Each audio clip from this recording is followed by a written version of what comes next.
ഞാൻ ബീന കേട്ടോ. ഇതെൻ്റെ ഫസ്റ്റ് പെറ്റാ കേട്ടോ. ഇതെൻ്റെ മോൾക്ക് വേണ്ടിയിട്ടാണ് ഞാൻ ഡോഗിനെ ആദ്യമായിട്ട് വീട്ടിൽ കൊണ്ടുവരുന്നത്. അവിടെ നമുക്ക് ഡോഗിനെ വേണമെന്നും പറഞ്ഞ് വഴക്ക്. അപ്പം നമ്മൾ ഫ്ലാറ്റിലാണ് താമസിക്കുന്നത്. അപ്പം ഞാൻ പറഞ്ഞു നമ്മൾ വീട്ടിൽ സെറ്റിലാകുമ്പം എന്ന് പറഞ്ഞു. പക്ഷേ അത് നാട്ടിൽ പോക്ക് നടന്നില്ല. പക്ഷേ നമ്മളിവിടെ വീട് വാങ്ങിയപ്പോൾ നമ്മൾ ആദ്യമായിട്ട് ഡോഗിനെ നോക്കിയപ്പോൾ നമുക്ക് റോട്ട് വൈലറിനെ കിട്ടി. അവൾ പക്ഷേ പക്കായിരുന്നു ആവശ്യപ്പെട്ടത്. അന്ന് നമ്മൾ ഇവളെ വാങ്ങുന്ന ഒരു 30,000 രൂപയ്ക്കാണ് കേട്ടോ. നമ്മളന്ന് അങ്ങനെയൊന്നും ഇവിടെ ഇഷ്ടത്തിന് വാങ്ങി. അപ്പോൾ ഞാൻ പറഞ്ഞു എല്ലാ കാര്യങ്ങളും നോക്കിക്കോണം, ഞാനൊന്നും ചെയ്യത്തില്ല, ഫുഡ് ഉണ്ടാക്കി തരത്തേ ഉള്ളൂ എന്നൊക്കെ പറഞ്ഞു. ഇവിടെ കൊണ്ടുവന്നു. ഞാൻ അവളെ അങ്ങനെ ശ്രദ്ധിക്കുക, എനിക്ക് ഡോഗിനെ ഇഷ്ടമല്ലെന്ന് വെച്ചാൽ ഞാൻ അങ്ങനെ ശ്രദ്ധിക്കാറേ ഇല്ല ഡോഗ്. അങ്ങനെ ഇവളൊക്കെ എവിടെയെങ്കിലും ഫ്ലാറ്റിലൊക്കെ ഡോഗ് ഉണ്ടാവും, ഞാൻ ഓർക്ക് ഈ ആൾക്കാർ എങ്ങനെ അതിനകത്ത് കഴിയുന്നതെന്നൊക്കെ ഞാൻ ചിന്തിക്കും. ഇവളെവിടെയെങ്കിലും ഡോഗിനെ പോയി തൊട്ടിട്ടൊക്കെ വന്നാൽ ഞാൻ ഇവളെ കുളിപ്പിച്ചിട്ട് ബാത്റൂമിലോട്ട് നേരെ വിടും, ഡ്രസ്സൊക്കെ മാറി കുളിച്ചിട്ടേ അകത്ത് കയറാവുള്ളൂ എന്നൊക്കെ അങ്ങനെയൊക്കെ പറയുമായിരുന്നു.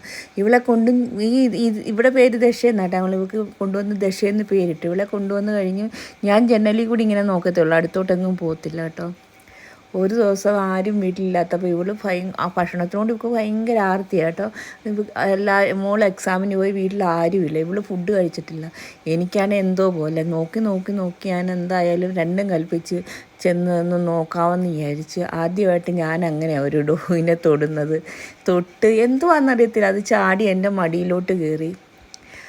അതെൻ്റെ മടിയിലോട്ട് കയറിയത് എനിക്കറിയത്തില്ല, അതൊരു വല്ലാത്തതെന്തോന്ന്, അതെൻ്റെ മനസ്സിലോട്ടായിരിക്കും കയറിയത്. അന്ന് വരെ ഇല്ലാത്ത ഒരു എന്തോന്നായിപ്പോയാൽ എനിക്കത്. പിന്നെ ഇന്നോളം എനിക്ക് ഇവരില്ലാതെ ഇപ്പോൾ ജീവിക്കാൻ പറ്റത്തില്ലാത്ത ഒരവസ്ഥയിലോട്ട് മാറിയിരിക്കുക കേട്ടോ. എനിക്ക് എത്രയൊക്കെ സങ്കടങ്ങളും ദുഃഖങ്ങളും എന്തൊക്കെ ഉണ്ടായാലും ശരി, എൻ്റെ എന്തെല്ലാം ദുർഘടം പിടിച്ച അവസ്ഥകളിലും എനിക്ക് ഒരു തണലായിട്ട് ഇവർ തന്നെ ഉണ്ടാകുന്നത്. കാരണം എൻ്റെ എല്ലാ വിഷമങ്ങളും മാറ്റി ഇവരുടെ അടുക്കൽ ഇരിക്കുമ്പോൾ മറക്കാൻ എനിക്ക് പറ്റുന്നുണ്ട്. അതുകൊണ്ട് ഞാൻ ഇതിന് അഡിക്റ്റാണ്. എന്നെയാണ് ഒരുപാട് പേര് കളിയാക്കാറുണ്ട്.